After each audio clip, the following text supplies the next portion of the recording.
Well, we have another disappointing day by MLS, its owners, leadership, whatever you want to call it, voting to not do anything when it comes to the MLS calendar or any significant rules that I've heard of coming out of this owners meeting that was held today in Chicago, Illinois. Now, it was reported by the Sports Business Journal that MLS and its owners were going to meet, discuss the calendar, because there has been reports for several months, maybe even close to a year now, that they wanted to change the schedule to a Euro calendar, right? August to May regular season. And they held a vote, which we're going to get into here in a second, to talk about this. Get your thoughts. I want you to comment down below what you guys think about what they voted on and what ended up happening. Hello, everyone. Welcome back to MLS Moves. Please make sure you like this video down below. Subscribe to the channel if you haven't already, and hit that little bell notification so you never miss any of my videos. So this report came out today from the Sports Business Journal saying MLS and its clubs will have more clarity after a pivotal Board of Governors meeting in Chicago, and whether and when a proposed schedule shift will be implemented. Team owners and executives will discuss the hotly debated plan that would see the league align its calendar with the global soccer landscape by adopting a fall to spring calendar. It also continues to say that they would start in late July, early August, play through mid-December, take a winter break. Listen to this carefully. Take a winter break from mid-December through all of January. So fans of cold climate teams, they would take a break and they would resume play in February. And so it'd be a total of 5 weeks, and then the season would end in either late May or early June. Absolutely perfect. Hopefully the playoffs would be condensed as well and not be as long, 6-7 weeks. Hopefully it'd only be like 4 weeks. You don't need to have it for 7 weeks. And it said proponents of the move believe the league would be able to attract better talent, generate more revenue from a player sales aligning in its transfer windows with the rest of the world. Some also feel the league would benefit from having its playoffs and championship game up against the NHL and NBA rather than the NFL and college football in the fall. Also, to the hot teams, the hot cities, it would be more beneficial instead of playing in the hot weather. But we had another report come out the same day. Now, this is from Alex Silverman, breaking from the MLS Board of Governors meeting. The league will not adopt a proposed fall to spring international schedule format coming out of the World Cup next summer. A switch to the global calendar is still on the table, but would not happen until the 2027 season at the earliest. More to come at the Sports Business Journal. So this is something that's been highly debated. We've talked about this a lot on the channel. I'm going to tell you a little bit more about my point of view. See, maybe if I can convince some of you that this is the right move, and we're going to talk about how this is a blunder. So obviously MLS, very conservative, very afraid of its own shadow when it comes to making significant changes. They are just so scared about something big happening and ruining the league. And that happens when you have a leader like Don Garber, who has seen the league at its lowest point. He's always going to have that in the back of his mind about taking a big jump, because he has PTSD of this league folding, which is not going to happen at this point. So it's hard to get someone like him to commit to taking a big, not necessarily risk, but making a significant change. This would be a significant change, changing your schedule. Now, I thought this was going to be a slam dunk for 2026, which we'll talk about, because you want your season to start right after the World Cup. You're going to have all the attention in the entire country. All these fans who maybe never even gave soccer the time of day, who are going to have that itch, that desire to watch something. And MLS is going to have to pause their season in the middle of summer, which they always do during the World Cup, which is stupid. And I hate that they have to do that.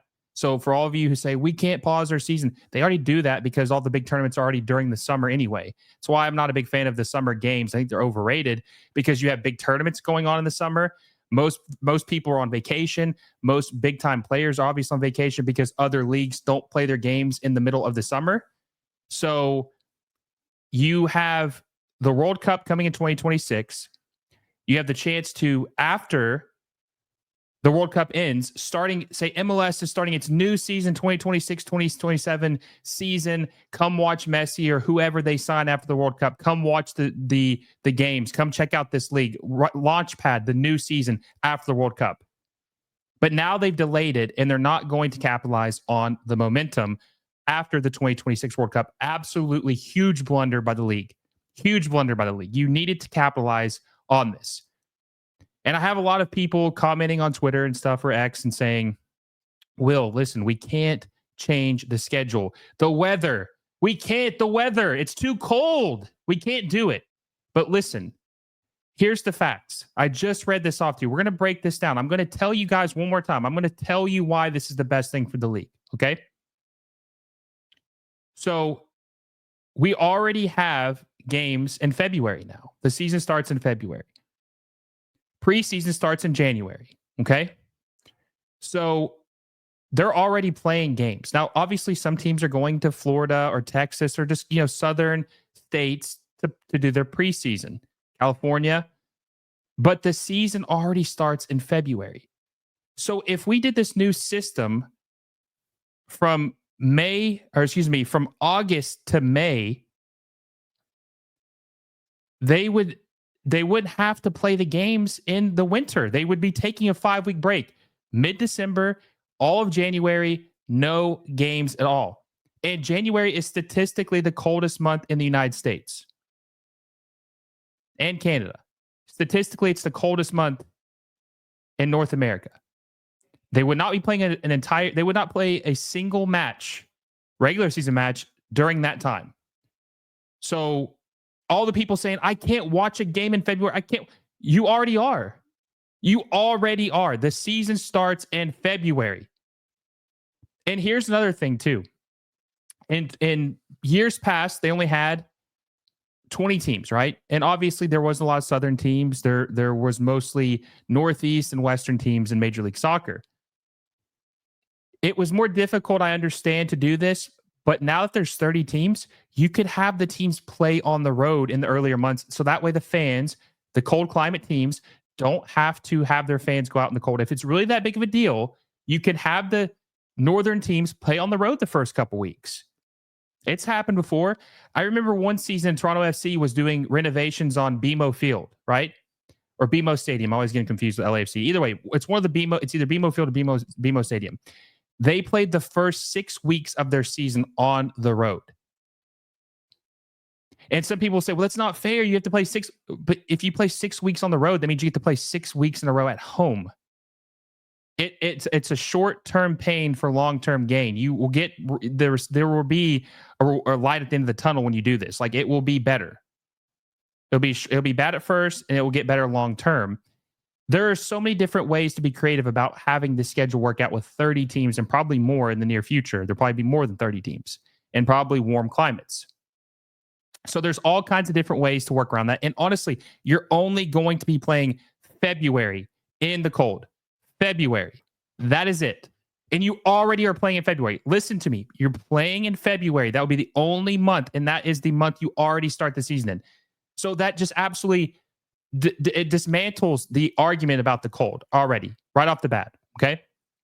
Secondly, you want to be on the same calendar as these other big leagues because you want to have the same transfer market window as these big leagues. You want to be doing business in the same primary transfer window as these other teams. So the primary transfer window for MLS or the beginning of their season is obviously in January, right? That's the winter window. Most teams don't want to sell their best players in the middle of the season. They don't want to do that. That is the middle of the season for a lot of these leagues. They don't want to sell their best players. So it's harder for MLS teams to get a certain type of player because teams aren't looking to do business. And then by the summertime, let's flip it around. If MLS wants to sell their best player or sell players or, some teams sell their best player, it's going to suck for a team to lose their best player in the middle of the season. Kind of like why most teams in Europe don't want to sell their best player. No one wants to lose their players in the middle of the season. So a lot of teams and it's happened since I've been covering the league, will sell their players because that's when you strike while the iron's hot. They will sell their best player in the middle of the season, which absolutely halts your momentum. Absolutely halts your momentum. So you want to be doing business on the same timetable as all of these other teams. That's what you want to do. You want to be doing it. It will make it more competitive in the transfer market and give you a better opportunity to get certain players and sell certain players for their highest market value. The next thing is the summer games.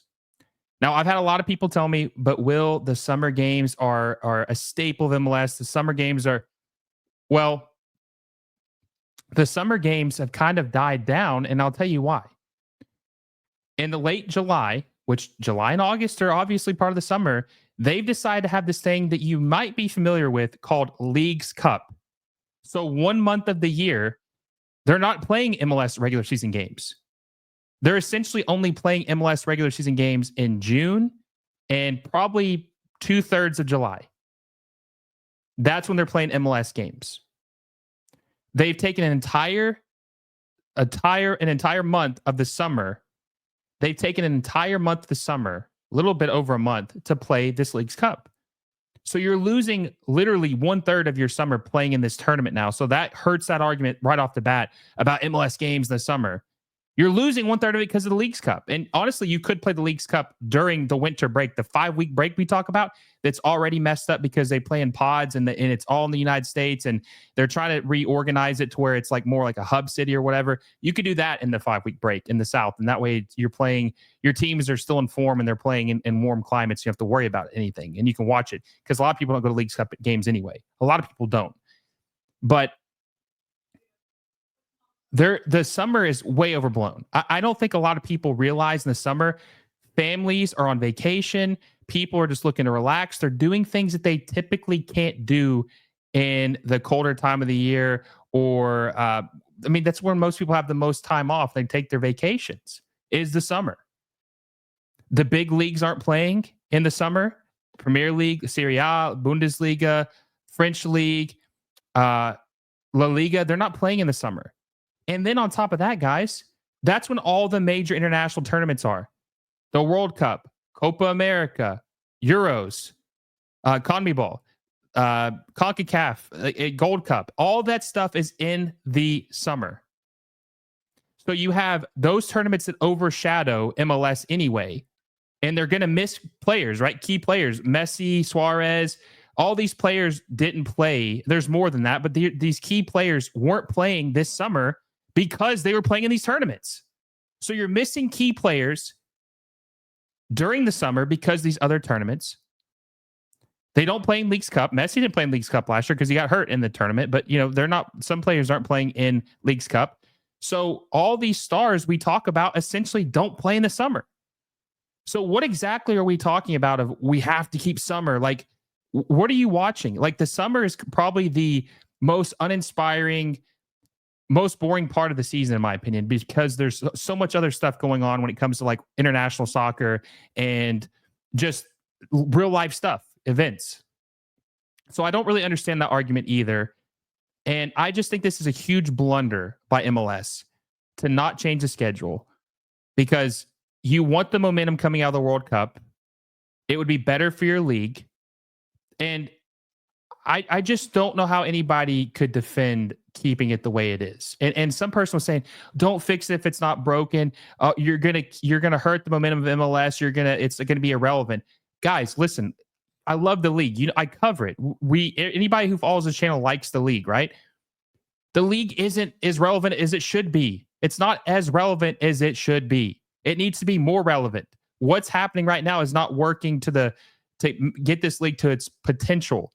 They need to try different things to get this league more popular. And something like this would happen. Also, too, I have to mention this. This is a very important key part. I cannot emphasize this enough. MLS, if they change their schedule and ended in June, their playoffs would be in June. They'd be going against NHL and NBA. NHL and NBA ratings or viewership is nowhere close to NBA or NFL, and NCAA football, college football. Not even close to it, right? I would much rather have the MLS playoffs go against that, NHL and NBA, than go against the NFL and college football. College football and the NFL are juggernauts. They're juggernauts. They're not losing. They beat everything. The NBA finals ratings are lower than NFL regular season games. I want people to be in tune and watch MLS when it matters most, the playoffs. That is the most important time of the season, are the playoffs. That's who decides the champion of your league. It's not the regular season. It's not the summer. It's not the beginning. It's not 3/4 of the season. It is the final the finals, the playoffs. That is what decides the champion of your league. And I want people to care about it. We had the LA Galaxy and New York Red Bulls participate in the MLS Cup final, right? And apparently the numbers were abysmal. They were terrible. They were like 400K viewers, and they weren't much better on Apple either, according to reports.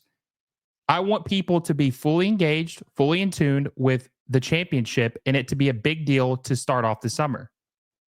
And I think that it should be played the same week as the Champions League final, like the first Saturday of June. Have the Champions League final and then have the MLS Cup final that night. That's what I would do. And the crazy thing is if you're going to change it in 2027, why not just do it now? I just don't understand why the delay. They're just so scared to take any chances or do any type of significant changes. They are so ultra conservative when it comes to making moves in MLS. So I hope you guys enjoyed this. I hope that maybe I persuade some of you who don't want MLS to change its calendar. I want you guys to comment down below and let me know if you're in favor or against changing the calendar and give me a reason why. And if you enjoyed this video, make sure you give it a thumbs up, subscribe to the channel if you haven't already, and hit the little bell notification so you never miss a video. Until next time, guys, I will see you all soon.